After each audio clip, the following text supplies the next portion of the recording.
అప్పుల బాధలు వెంటాడుతున్నాయా? అయితే 6 JVR వారి జాతిరత్నాలు ధరించండి. హలో అండి, అందరికీ నమస్కారం. నేను మీ కట్ట కార్తీక్. పవన్ కళ్యాణ్ గారి అభిమానులను చూసి ప్రైమ్ మినిస్టర్ ఎస్పీజీ అంటే స్పెషల్ ప్రొటెక్షన్ గ్రూప్ భయపడే పరిస్థితి ఉందా? నిన్న పవన్ కళ్యాణ్ గారు కోనసీమ జిల్లాలో రాజోల్లో పర్యటించారు. ఆ పర్యటన సందర్భంగా అభిమానులు ఉద్దేశించి మాట్లాడుతూ, ప్రైమ్ మినిస్టర్ గారు చాలా సభలకి నన్ను ఆహ్వానిస్తున్నారు, కానీ వెళ్దామంటే ఎస్పీజీ వాళ్ళు పవన్ కళ్యాణ్ గారు వచ్చే జనాన్ని చూసి భయపడుతున్నారు అని మాట్లాడే ప్రయత్నం చేశారు. నిజానికి పవన్ కళ్యాణ్ గారు మోస్ట్ పాపులర్ స్టార్ అన్న విషయం అందరికీ తెలుసు. ఇవాళ సోషల్ మీడియాలో కానీ రియల్ టైంలో కానీ ఆయనకున్నటువంటి హైక్ కానీ ఆయనకున్న అభిమానం కానీ మనం కొత్తగా చెప్పేది ఏమీ లేదు. కానీ ఆ అభిమానం ప్రైమ్ మినిస్టర్ ఎస్పీజీ భయపడేంతగానా మాట్లాడుకునే ప్రయత్నం చేద్దాం. నాతో ఉన్నారు ప్రముఖ సామాజిక రాజకీయ విశ్లేషకులు చంద్ర శ్రీనివాస్ గారు. సార్ నమస్కారం. నమస్కారం అండి. సార్, పవన్ కళ్యాణ్ గారిని ప్రైమ్ మినిస్టర్ గారు చాలా సభలు పిలుస్తున్నారట. అంటే వివిధ రాష్ట్రాల్లో ఎన్నికల సభల కోసం కావచ్చు, కొన్ని మీటింగ్స్ కోసం కావచ్చు పిలుస్తున్నారట. కానీ ఆ సమయంలో పవన్ కళ్యాణ్ గారి అభిమానులు ఆయన వస్తున్నారని తెలిస్తే వచ్చే జనాలను చూసి ప్రైమ్ మినిస్టర్ గారు ఎస్పీజీఏ భయపడే పరిస్థితి ఉంది అనేటువంటిది నేను స్వయంగా పవన్ కళ్యాణ్ గారే చెప్పారు ఆయన అభిమానులు ఉద్దేశించి మాట్లాడుతూ. ఎలా చూడాలి ఈ మాటని? అంటే పాజిటివ్గా చూడాలి. మనం ఏంటంటే ఒక నాయకుడికి ఇంత ప్రజాదరణ అనేది మనం ఎప్పుడు చూడలే. ఎక్కువగా రోడ్ షోలు కూడా ప్రయారిటీ ఇస్తుంటాడు ప్రధానమంత్రి మోదీ గారు కూడా. ఎక్కడికి వెళ్ళినా ఎందుకు ఆ జనాంతో మమేకం కావాలని, జనం ఆశీస్సులు పొందాలని ఉంటుంది ఏ నాయకుడికైనా.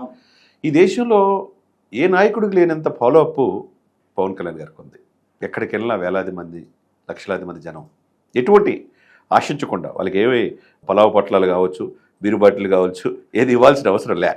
కాబట్టి స్వచ్ఛందంగా తరలి వచ్చే అభిమాన గణం ఆయనకి అదృష్టంగానే మనం భావించాలి. మీరన్నట్టుగా 2014 గుజరాత్లో ముఖ్యమంత్రిగా ఉన్న మోదీ గారిని ఈ దేశాన్ని మీరు ప్రధానమంత్రి కావాలని చెప్పేసి ఫస్ట్ పలకరించాడు సోమవీర్రాజు గారి తరపున పవన్ కళ్యాణ్ గారు. అప్పుడు పవన్ కళ్యాణ్ గారిని చూడండి, ఇప్పుడు చూడండి, ఒకే మాట. మధ్యలో కొద్దిగా విభేదించాడు, కానీ రాష్ట్రానికి కావాల్సిన ఆంధ్రప్రదేశ్ ఇబ్బందిక పరిస్థితిలో ఉంది, ఇవ్వట్లేదు, పచ్చిపోయిన లడ్లని అన్నాడు.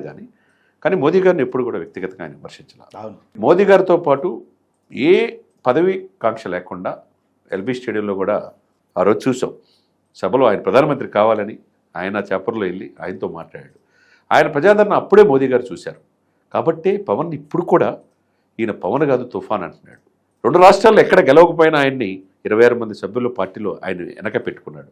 మొన్నటిదాకా వెనకున్నాడు, ఇప్పుడు రైట్కి వచ్చేసాడు. పుట్టపర్తిలో సభ చూస్తే ఈయన పవన్ కాదు తుఫాన్ అంటున్నాడు దేశ ప్రధాని మోదీ. అంటే ఏంటి?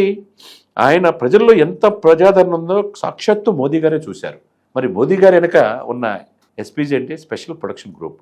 వీళ్ళు ప్రపంచంలోనే అమెరికా, జపాన్, ఇజ్రాయెల్, రష్యా ఇటువంటి అధ్యక్షులతో పాటుగా మోదీ గారి సెక్యూరిటీ గురించి మనం ఎప్పుడు చెప్పుకుంటాం. వారు స్పెషల్ ట్రైన్డ్ ఉంటారు, వాళ్ళు చాలా ప్రొఫెషనల్ ట్రైనింగ్, అసలుకి ఏ అవకాశం కూడా ఇవ్వరు, ప్రజల దగ్గర కూడా. అటువంటిది ఏంటంటే వాళ్ళు అనేక రాష్ట్రాలు, దేశాలు, మిగతా దేశాలు తిరుగుతారు కదా ఆయనతో పాటు. వాళ్ళు చూసింది, అబ్జర్వ్ చేసింది ఏంటంటే పవన్ కళ్యాణ్ గారు వస్తే ఏంటి, పవన్ కళ్యాణ్ గారు ఏ సభకు వచ్చినా, పుట్టపర్తి వచ్చినా, ప్రధానమంత్రి మోదీ గారి కంటే, అక్కడున్న ముఖ్యమంత్రి గారి కంటే, సచిన్ టెండూల్కర్ కంటే పవన్ కళ్యాణ్ గారు అడగాల విపరీతమైన ఆ జోష్ అనేది చిన్నపిల్లల నుంచి పెద్దవాళ్ళకి, మహిళలు అందరికీ వస్తుంది. అది వాళ్ళు అబ్జర్వ్ చేసి వాళ్ళు స్వయంగా చెప్పింది, సార్ ఏదైనా కానీ మీ అభిమానులు మేము కంట్రోల్ చేయలేమనే ఆ మాట చెప్తున్నారు అని. ఎందుకంటే నిన్న మహిళలు కోనసీమలో వచ్చినప్పుడు వాళ్ళు ఇంట్లో ఉన్న మళ్ళీ ఎప్పుడు బయటకు రాని మహిళలు కూడా వచ్చి పవన్ కళ్యాణ్ గారు ఒక హీరో, పవన్ కళ్యాణ్ ఒక స్ఫూర్తిగా తీసుకొని వాళ్ళ జెండాలు తిప్పుతా వాళ్ళు గోలగోల చేస్తుంటే స్పీచ్ కూడా ఆపేసేదానికి ఇదే మాట ఆయన అనటం జరిగింది. ఎక్కడో విన్నాను సార్ నేను, పవన్ కళ్యాణ్ గారికి అంటే అందరికీ అభిమానులు ఉంటారు, కానీ పవన్ కళ్యాణ్ గారికి భక్తులు ఉంటారు అని.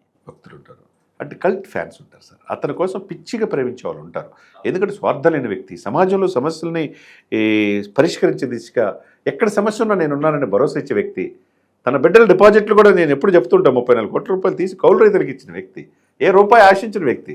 కాబట్టి తనకు వచ్చిన జీతం కూడా, ఎమ్మెల్యే జీతం కూడా అక్కడ అనాథ పిల్లలకి పిఠాపురంలో ఇస్తుంటే ఇంకా ఆయన ఏం సార్, దేనికోసం ఉన్నాడు? ప్రజల కోసం ఉన్నాడు కదా.